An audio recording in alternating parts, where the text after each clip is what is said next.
আসসালামু আলাইকুম। আমন্ত্রণ জানাচ্ছি সোনিয়াস কিচেনে একটি নতুন রেসিপি দেখার জন্য। অনেকদিন পরে একটি রান্নার পুরো ভিডিও আপলোড করছি। আশা করছি আপনাদের কাছে ভালো লাগবে। আর যদি ভালো লেগে থাকে তাহলে আমার এই রেসিপিটি একবার হলেও ট্রাই করবেন। তাহলে চলুন চলে যাই পুরো রেসিপিতে। কড়াইতে আমি দিয়ে দিলাম 3 টেবিল চামচ তেল, 3 চা চামচ পেঁয়াজ বাটা দিয়ে দিলাম,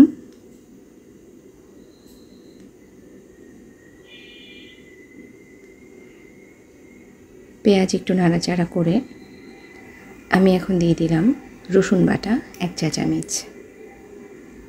আমি মাছে একটু রসুন বাটা ব্যবহার করি, সেটা সব মাছে নয়। দিয়ে দিলাম সামান্য হলুদের গুঁড়ো, মরিচের গুঁড়ো, একটু পানি দিয়ে একটু নাড়াচাড়া করে নিব যাতে কিনা মশলা লেগে বা পুড়ে না যায়। কারণ মশলা যদি পুড়ে যায় তাহলে একটু তিতকো ভাব চলে আসবে তরকারিতে। দিয়ে দিলাম জিরা গুঁড়া,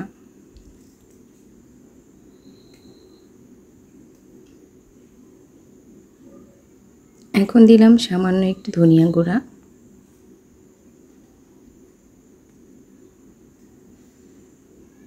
মশলাটা খুব ভালোভাবে কষিয়ে নিতে হবে।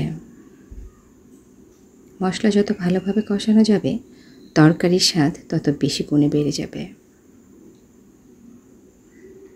দিয়ে দিলাম লবণ স্বাদ অনুযায়ী।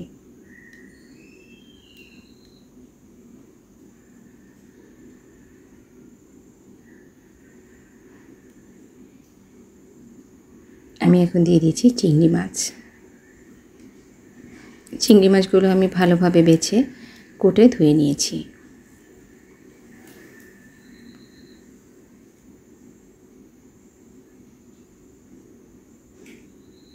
এক একজনের রান্নার এক এক রকম মজা হয়, রান্না এক একজনের এক এক রকমই হয়, এটাই স্বাভাবিক।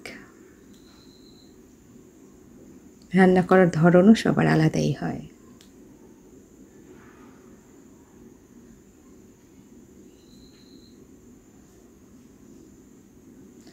আমি এখন দিয়ে দিলাম এখানে ডাঁটা। আশা করি ডাঁটা বুঝতে পেরেছেন, শাকের ডাঁটা আমার অনেক পছন্দ। এবার আমি একটু মশলা দিয়ে ডাঁটা এবং চিংড়ি মাছ একসঙ্গে ভালোভাবে কষিয়ে নিব।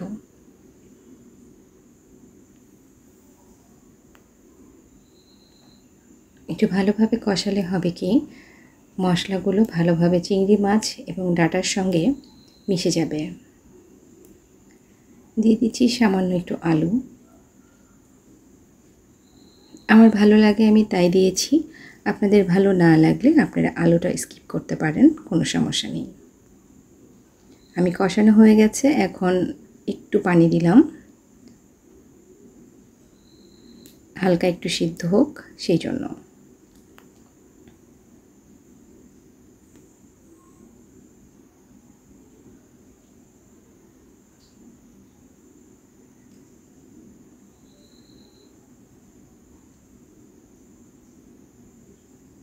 এবার আমি দিয়ে দিলাম ঝোলের পানি। খুব বেশি একটা ঝোল রাখবো না, সামান্যই রাখবো।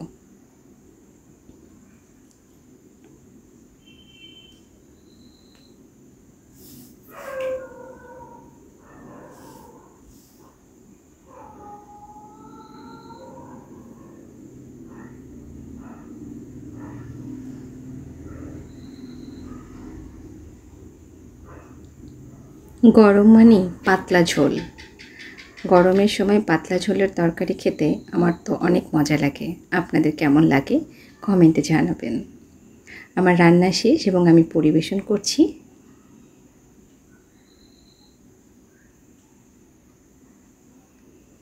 আমার মজার ডাঁটা দিয়ে চিংড়ি মাছ রান্না হয়ে গেছে। আশা করি আপনারাও বাসায় একবার হলেও ট্রাই করবেন।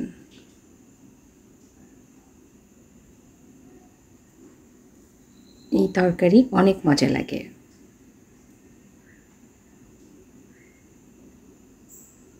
তাহলে আবার দেখা হবে নতুন আরেকটি ভিডিওতে।